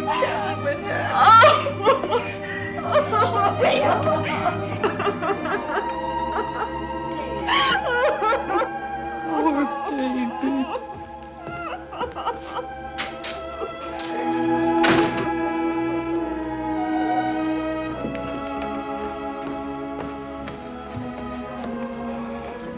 Judy.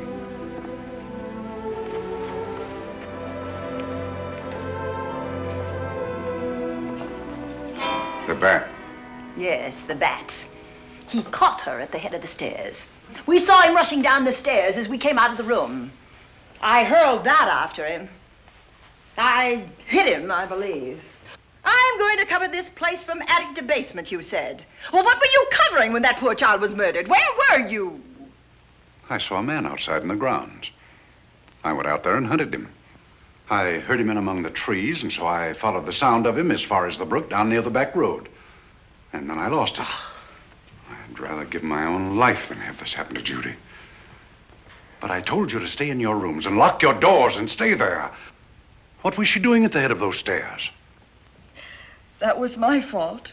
They heard a strange noise. Heavy pounding in one of the rooms on the 3rd floor. We all heard it. I wanted to see what it was. Judy, I wish she wouldn't let me go out by myself. I made her stay on the balcony. What about your new butler? Oh, well, he's in his room, I suppose. Oh, Mrs. Patterson. Oh, yes. Did you know what happened here? No, sir, but I heard the screams. I went to call Warner. We have rooms on the same floor, but he wasn't in his room. His bed hasn't been slept in. If Mrs. Patterson heard the screams, Warner could certainly hear them. You're quite right, sir. I heard them. Oh, you did? And where were you? Outside in the grounds. Miss Holland has been murdered. No. Oh, so you're surprised. Shocked. Well, I've seen better performances. I remember you now. Your name's not Warner. I've got a circular in my office with your picture on it. The Chicago police not so long ago were hunting for you in connection with the robbery. You're right again, sir. And they found me and they tried me and I proved my innocence and I was acquitted. That could have been a lucky break. Where were you when this child was killed? I told you before, sir. Outside. What were you doing there? I was following you. I saw you leaving the house and it seemed that you were hunting someone. I thought you might need some help. Oh, yes, sir. I followed your flashlight down through the trees. Then it disappeared. And then suddenly, as I was staring out into the darkness, I was struck by something on the back of the head. The next thing I knew, I was lying on the ground. I realized I'd been knocked out. I wish you had been knocked out. But then we'd have found you with your mask still on your face. You were hit here in this house with this poker as you were rushing down those stairs after that child was killed. Oh, no, sir. You can't pin this on me. I'm not the bat. I've never killed. I couldn't kill. I won't take the rap for this.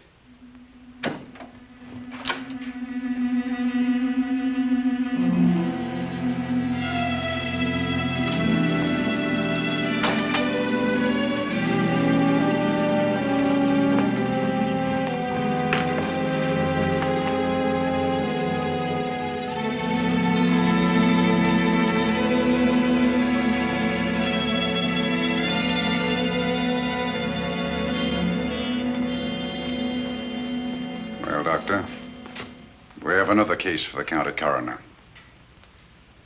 You see, the bat came back. Why did you come back, Doctor? Well, I had an accident about a mile down the road. The right rear wheel of my car came off and I plunged into the ditch. This was the nearest house, so I came here to call for help. I thought I'd find you around, Andy. Physician, heal thyself. You must have been hit by something on the back of your head. I told you I had an accident. So you did, Doctor. So you did. I could be wrong. But maybe I'm not. We shall see. All right, dear, let's start a new chapter. For days, the murders held the headlines. Lieutenant Anderson grilled us and ransacked the house from top to bottom. Warner was not placed under arrest, but his every move was watched. At night, except for a detective on guard in the house, the police and the reporters left us alone. And on one of those nights, without telling Lizzie or anyone else, I pursued a secret investigation of my own.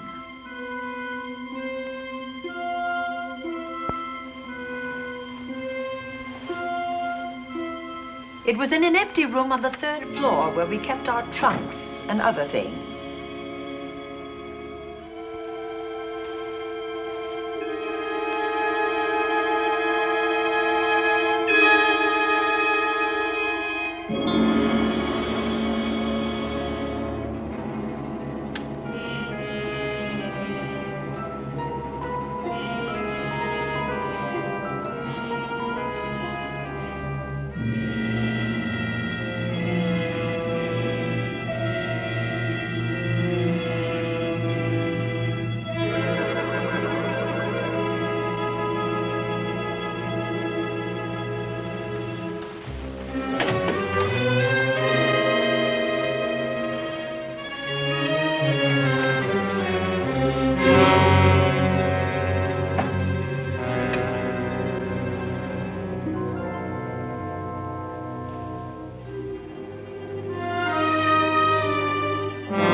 bright idea to kill me in my own lab and let people think that I'm the bat. But you had to kill me first. What was it to be, ambush? And clever as you are, you're not smart enough to do that. Nor were you smart enough to find the money, though you came quite close to it. But I know where it is. And when you're dead with that sign pinned on your chest, I'm going to collect it and live happily ever after. He destroyed himself. How true that will be. Well, goodbye, Bat. Here's a serum that will heal you whether you're rabid or not.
Something's wrong.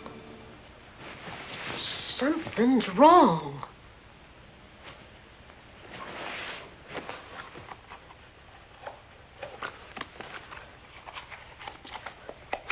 Miss Cornelia!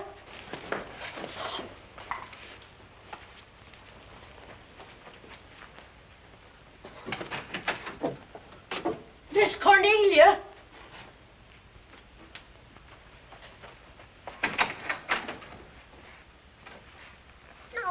Where would she be going at this time of night?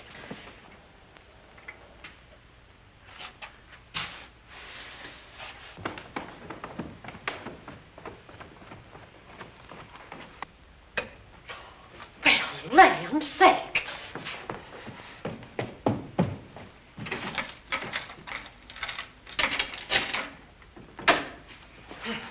I never.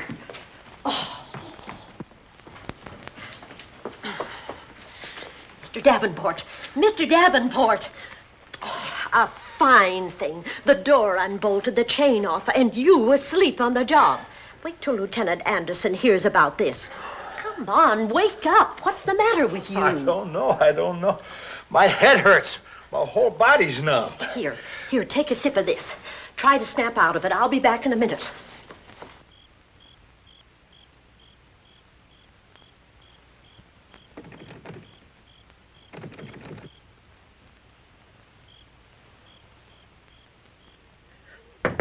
Hurry, will you? It's Lizzie. I'm terribly worried. I can't find Miss Cornelia anywhere, and something's happened to the policeman. I don't know what. Get Warner. Bring him to the drawing room. Tell him we need him.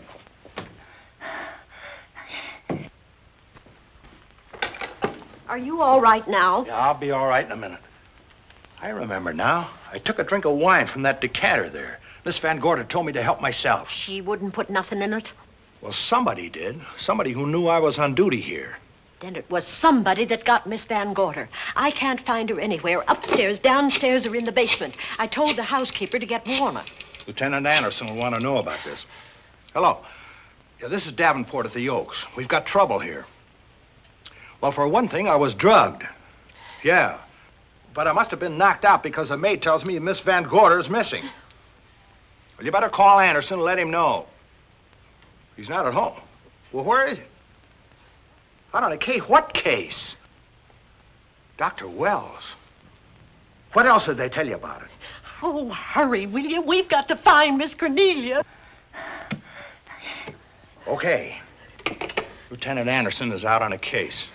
Dr. Wells was found dead in a room next to his garage, murdered.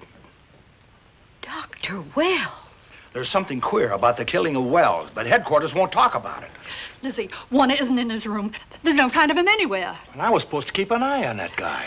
Where's Miss Cornelia? That's what I want to know. Wait a minute. Didn't you say that the chain and the bolt were off of the front door? I certainly did. Well, maybe Miss Van Gorder went outside. Oh, she never would. We better look. I can't breathe. There's no air.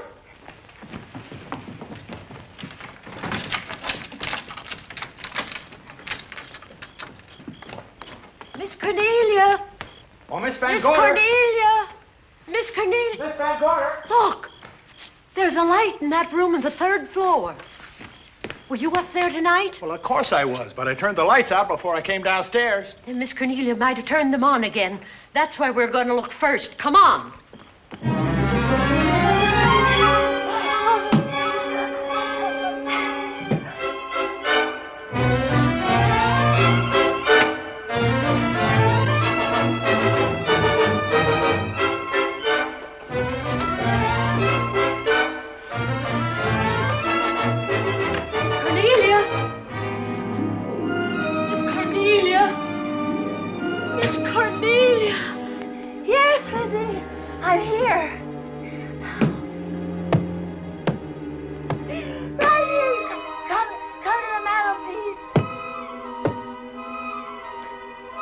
Here we are, Miss Van Gorder. What do we do now? Over the mantel, there are 5 panels. Strike it with your hand.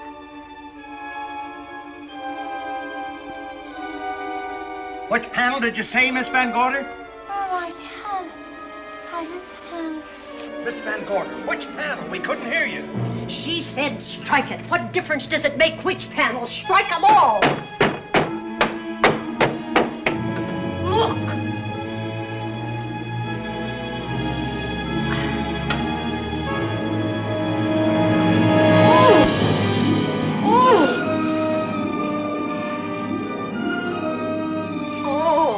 It's all right now. It's all right, dear. Lizzie's here.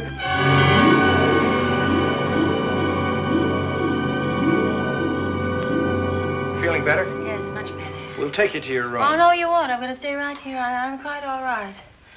Oh, how blessed it is to breathe without an effort. You know, no one knows how sweet the air can taste until someone shuts it off for a moment.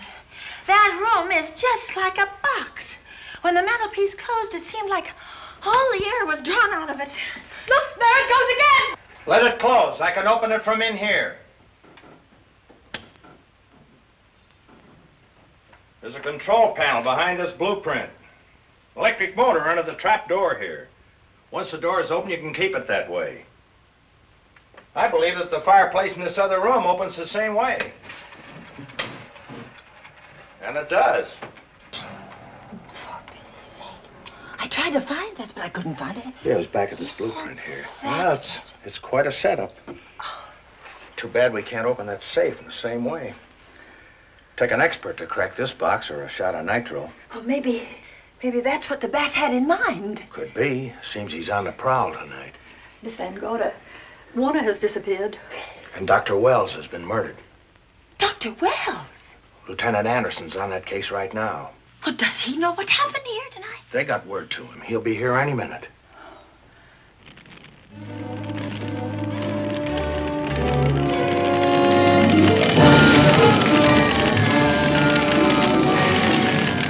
What's that noise? Miss Van Gorder, the garage is on fire. Scott, look at that. Lizzie, put that light out in the other room. Now, where are you going? To report the fire. Well, you just stay right here. But Miss Van Gorder, the garage. Well, let it burn. You watch the stair. Can't you see that fire was set to get us out of the house? Out of the house? Were you talking about the... Yes, I'm talking about the bat. Now that the lights are out, he'll think his trick has worked, and we've gone. He'll be here any minute. Well, so will Lieutenant Anderson. I hope so, but the bat will be here first. And he'll kill again if we're in his way. We've got to be as clever as he is.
But you'll be safer downstairs. I'll take care of you. Well, the others can go, but I'm going to stay right here. All right, but get out of sight.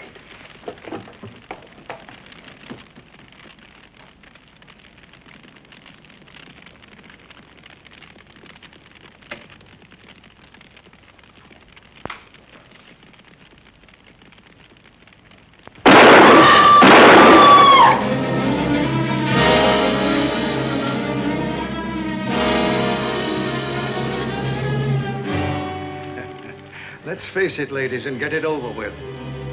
Others have seen my face before they died, but I'll have to deny you that pleasure. This would make a good scene for your book, Miss Van Gorder, but I'm afraid you'll never write it.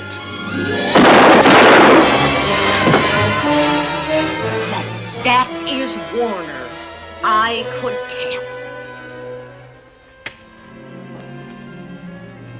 You misjudged me, Miss Ellen. Warner! I don't like being a murder suspect, Miss Van Gorder. I was headed for a plane, but halfway to the airport, I changed my mind and came back. I'm glad that I did.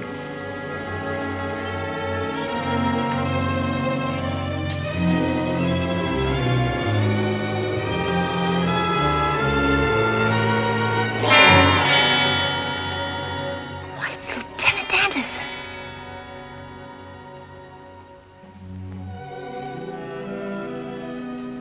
Yes, it was Anderson. He discovered the secret of the hidden room and was waiting to get into it and open up the safe.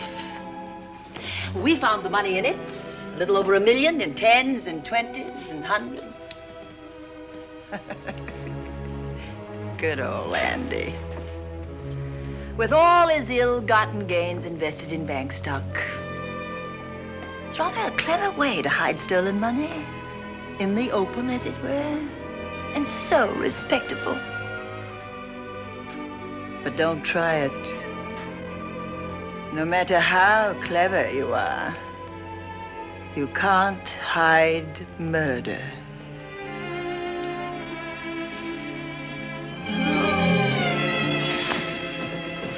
Well, that's it, Dale. That's the end.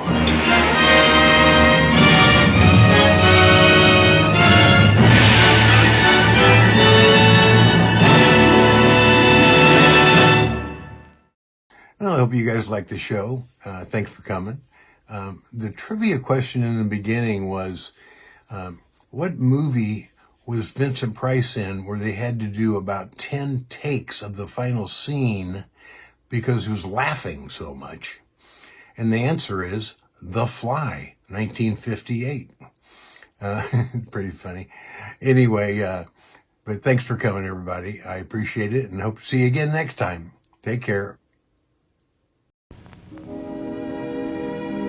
And now, folks, it's time to say goodnight. We sincerely appreciate your patronage and hope we've succeeded in bringing you an enjoyable evening of entertainment. Please drive home carefully and come back again soon. Good night.